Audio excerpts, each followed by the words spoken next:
The third Wishes Fulfilled foundation is called Assume the Feeling of the Wish Fulfilled.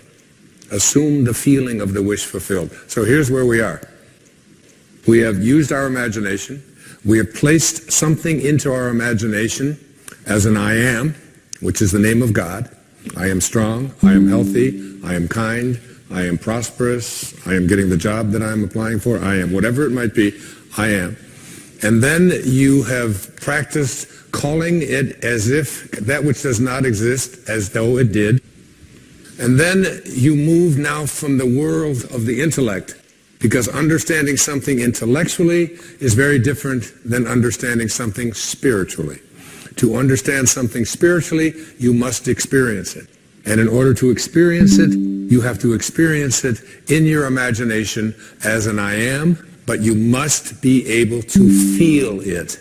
Our feelings are the things that take place in our body.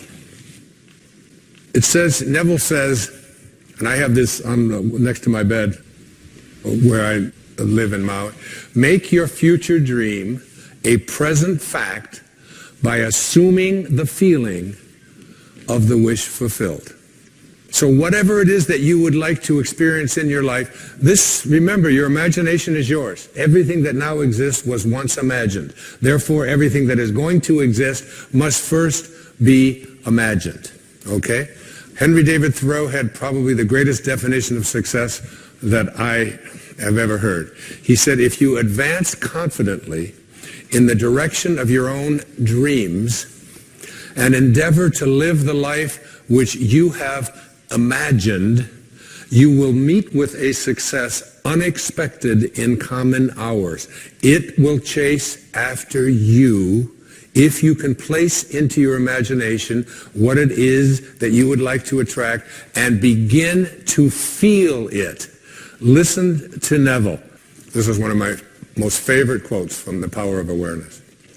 That which you feel yourself to be, you are. And you are given that which you are.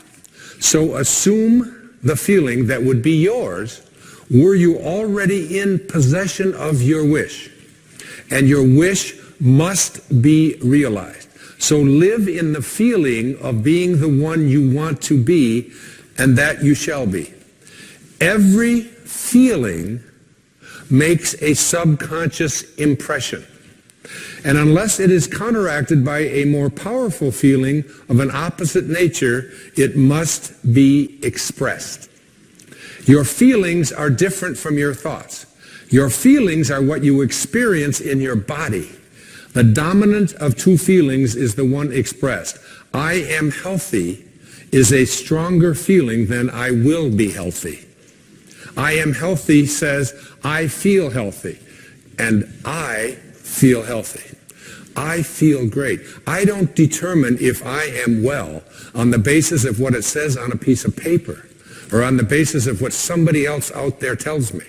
I live my life feeling within my body that I am strong, I am capable, I am able. And that is not just something that I say. It's not just an affirmation. An affirmation is an intellectual exercise. This is a spiritual knowing within that I am well. I am content. I am prosperous. But the words that Neville used there are the subconscious.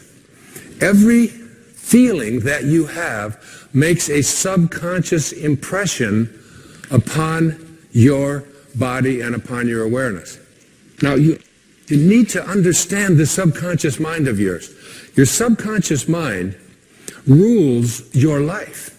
96 to 97% of everything that you do is done as a result of your subconscious mind. And when your subconscious mind gets programmed, it goes ahead and responds to whatever it is your conscious mind has placed into it. I was 18 years old. I was in the United States Navy for 4 years. And they sent me to a school in Bainbridge, Maryland, to become a radioman and a cryptographer. And we spent an hour a day, every day, for the first 3 or 4 weeks we were there, on a typewriter, learning Morse code. Okay? And my conscious mind had to program my subconscious mind. Now this subconscious mind of yours is operating all the time. You're sitting here watching a television show. You got up, you picked up your remote control, you turned the channel on, you got dressed, you ate lunch, you went to the bathroom, you go to work, you get into your car, you drive to work, you don't think about what I'm going to do. Everything that is going on in your life, everybody in here in this room, you got here through your subconscious mind. You didn't have to think about every single thing that you were doing, but there was a time when you did in order to learn that. This habitual subconscious mind of yours rules your life. So I'm 18 years old, I'm taking Morse code. Here's the alphabet, a little bit of it anyway. Da da did it, da da did, da did it, did da did, da da did, did it, did it, da da da da da da da did, da da da did, da da da da da did. That's A through P. Check it out. That's 53 years ago. And my subconscious mind is still keeping track of the da da da da da da da da.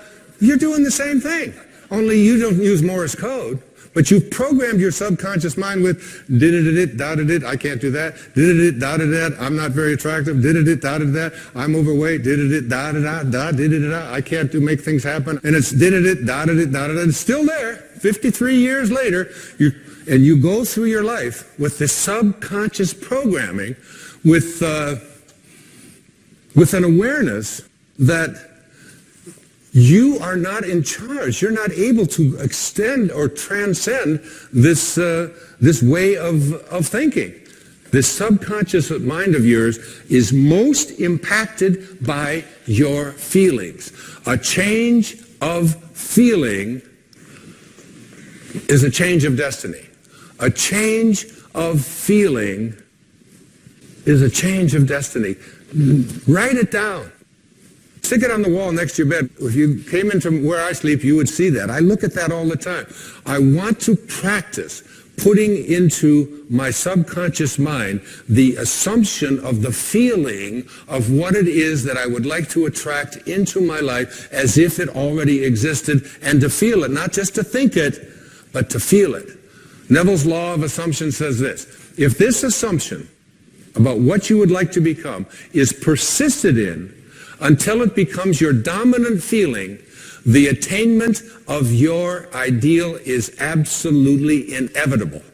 You must first assume the feeling of a wish fulfilled in all aspects of your life. So you have to say to yourself, what does it feel like to be prosperous? What does it feel like to be content? What does it feel like to be well? And I had to remind myself of that when I had this leukemia diagnosis. I had to remind myself, I was down about 30 minutes until I realized that virtually everything that shows up in my life has been a blessing. Virtually everything. All of the struggles, whether it's in, addictions, or whether it's in living in foster homes and being abandoned, whether it's my wife and I separating and the pain of that, whatever it might be. A dear friend of mine was Elizabeth Kubler-Ross. She passed away a few years back, and she was the one who wrote so much about death and dying. She had a wonderful and important message for us. She said, if you shield the mountain from the windstorms, you'll never see the beauty of the carvings. And the beauty of the carvings comes from being able to be in a state of gratitude for the storms that show up in our life just as much as the things that we would like to have show up in our life. You have to start retraining your subconscious mind. And your subconscious mind, it responds to what it is that you suggest to it. Now, the intriguing thing about your subconscious mind, your habitual mind, is that it can't make a distinction between what it is that you are feeling as a result of what you have placed into your imagination and assumed the feeling of it, and what you are experiencing every day in your life. If you go around feeling unhappy, depressed, miserable, sad, whatever, your subconscious mind says, oh, so this is what it is that you would like to attract into your life. And the universal subconscious mind, to which we were all connected, that we call the creative source of the universe, the divine mind, God, the Tao, whatever you might want it to be, it will begin to offer you experiences that match up to what it is that you are feeling, so your body responds to what it is you place into your subconscious mind. You have to retrain it, because 53 years later, here I am, it's there. But that's innocuous. That's not going to hurt anything. But if I've programmed into my subconscious mind feelings of poor me, I can't do anything about my life, other people are responsible for the reason why I can't get myself happy and healthy and so on. If I live with that kind of consciousness within you, you're going around feeling it all the time. Your feelings create the destiny that you want. If this assumption is persisted in until it becomes your dominant feeling, the attainment of your ideal is absolutely inevitable. And what's the paramount feeling that you want to have? The feeling of love. Love is the feeling you must assume. The fourth wishes fulfilled foundation I call attention. This is really crucial. Your imagination is able to do all that you ask in proportion to the degree of your attention. So, what kind of attention do you place on your desires? There are two kinds of attention, according to Neville. Subjective attention and objective attention. Subjective attention is different from objective attention. You want to use subjective attention, not objective attention. Neville says there's an enormous difference between attention directed objectively and attention directed subjectively. And the capacity to change your future depends on the latter. Whatever you have placed into your imagination, you always go to your reality and call that which does not exist as if it did. I have a rule about it. It's don't complain and don't explain. You don't have to explain what you have placed into your imagination. It is totally yours. One of my great teachers in my life in my early doctoral years was Dr. Abraham Maslow. He said, become independent of the good opinion of other people. Trust yourself. Subjective attentions. You, and only you, capital Y-O-U, are the subject that impacts the burning desire in your imagination. You are living and feeling as if your future dreams are a present fact. Objective attention, you become the objectified result of other people telling you what you can't do, what's impossible, and so on. Subjective attention, mine is mine. I have an image that I use, I call it the super glue method.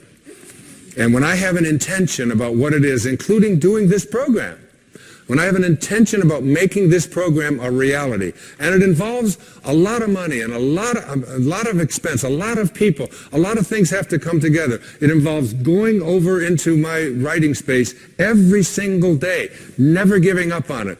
Even if I don't feel like writing, 4 or 5 hours every single day, because I superglue my intention into my imagination.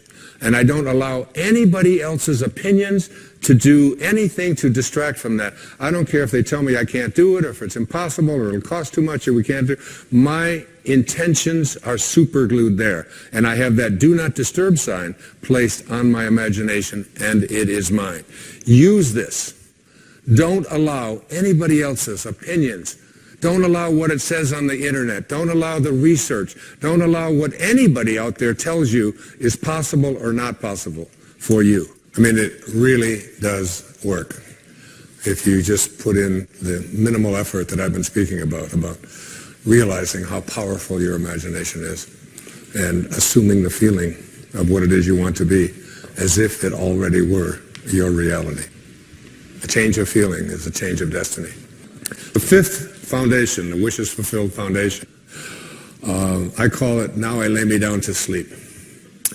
And it is about the most practical of all of the 5 wishes fulfilled foundations. This is something that you can do when the show is over, tonight, when you go to bed. In the book of Job, there is a very important statement. The statement says, in a dream, in a vision of the night, when deep sleep falls upon men while slumbering in their beds, then he opens the ears of men and seals their instruction.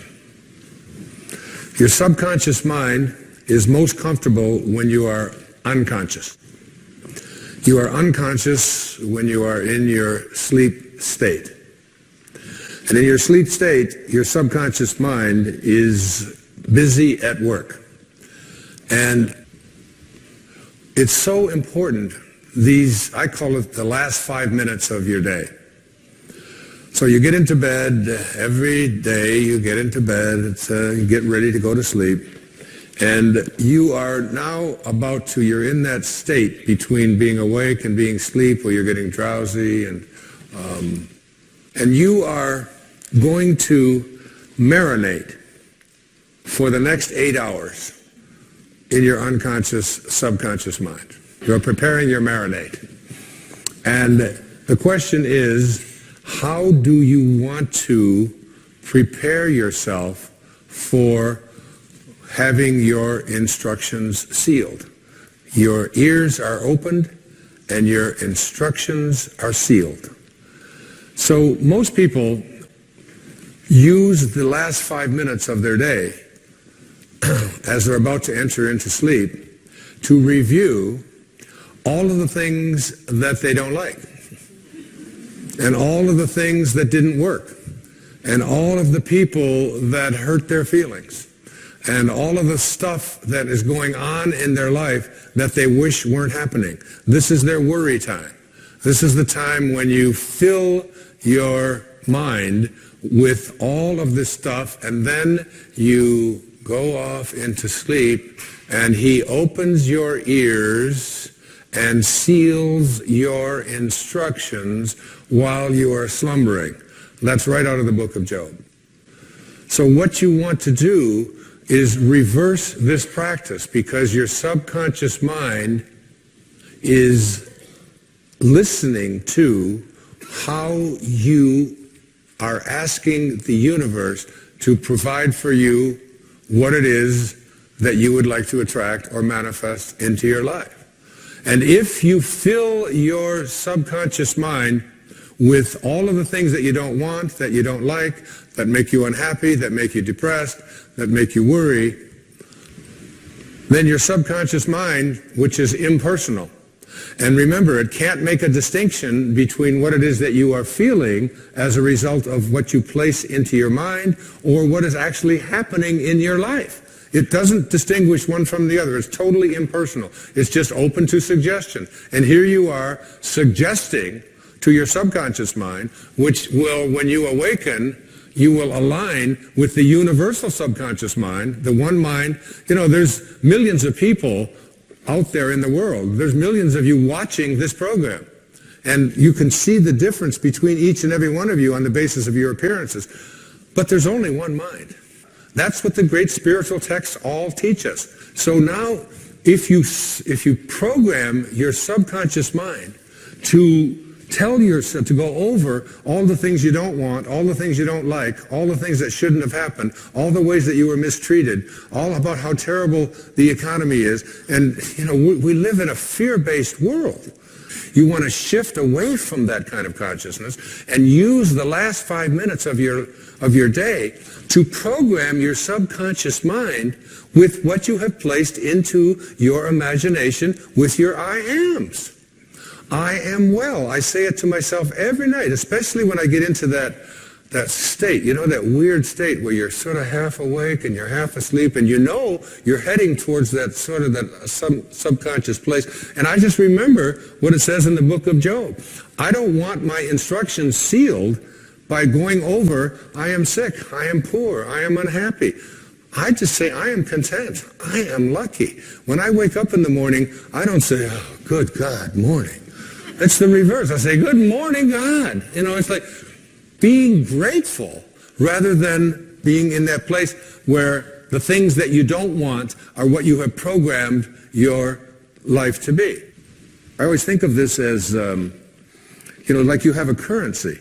And if I were to give you currency to go out and purchase what you want, and every place you went, you took this currency that you have to purchase what you want, and you purchase what you don't want, and then when you get home and you wonder why your house and your life is filled with everything that you don't want, it's because you're insane.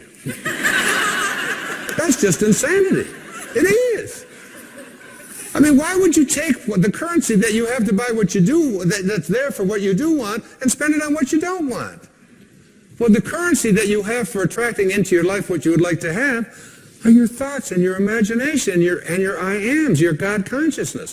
Why would you use it to say, I am unable, I am unlucky, I cannot, I will not? You're throttling, that's what it says in the I am discourses, you're throttling that great I am presence that is located within you. And so the last 5 minutes of your day, as you're about to marinate for 8 hours in your subconscious mind with your unconscious state, you want to go into that state, even if your senses tell you, oh, you're just fooling yourself and so on. You don't want to use your senses and the internet and other people's opinions, what you see, what you hear. You want to let go of all of that and recognize that anything that you want to attract or create for yourself in your life begins with what you have placed in your imagination and have assumed the feeling of that wish fulfilled, and now you're going to practice it. Because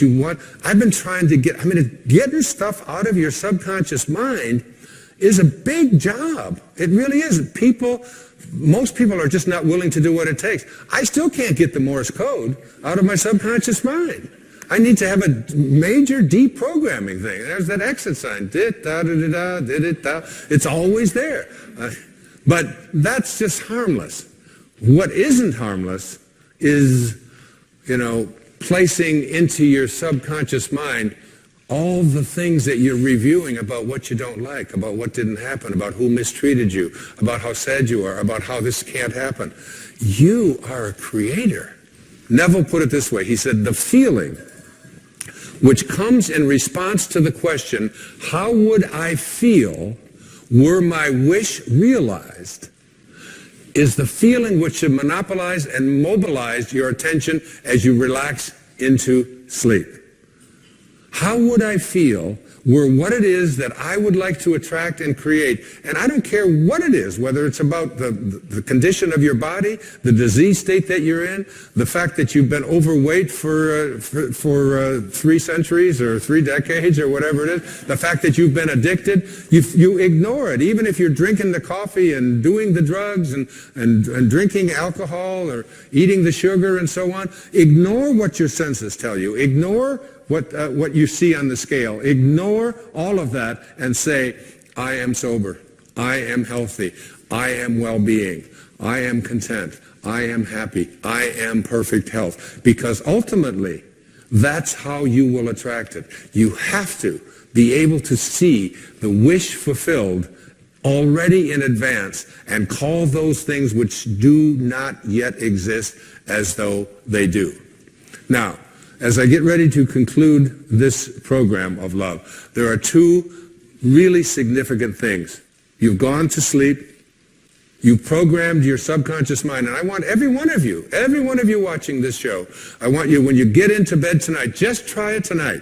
Instead of using these 5 minutes to review what you don't want, review everything that you've placed into your imagination. And keep this in mind when people say to me, and they say it to me all the time, what if I do everything that you say and it doesn't work? It just doesn't work. The student should constantly remind yourself, if it doesn't feel natural, it isn't going to work. Okay? But does it feel natural for you to say, I deserve prosperity? Does it feel natural for you to say, I deserve to be in a state of well-being? I deserve for my body to weigh exactly what I want it to weigh, what it is supposed to weigh? Does it feel natural for you to say, I am beautiful, I am strong, I am capable, I am loved? If it doesn't feel natural, you've got a real problem going with your subconscious mind. You've got a Morse code in there. Did I am fat. Did I am poor. I am unable. You have to start reprogramming your subconscious mind to say, I came from a place of well-being. I came from a place of perfect health. I came from a place of love. And I am well-being. I am wealth. And there are so many examples of people who have accomplished things that they have never had a belief system that it was impossible for them.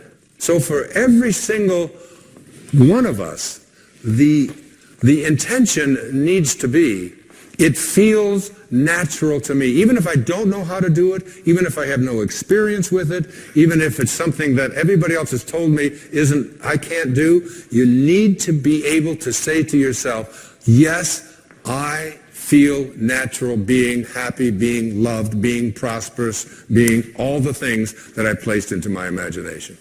The second thing that I'd like to say in conclusion is that I was trying to manifest something into my life. And I did everything, but it still wasn't working. And then I reread the I Am discourses.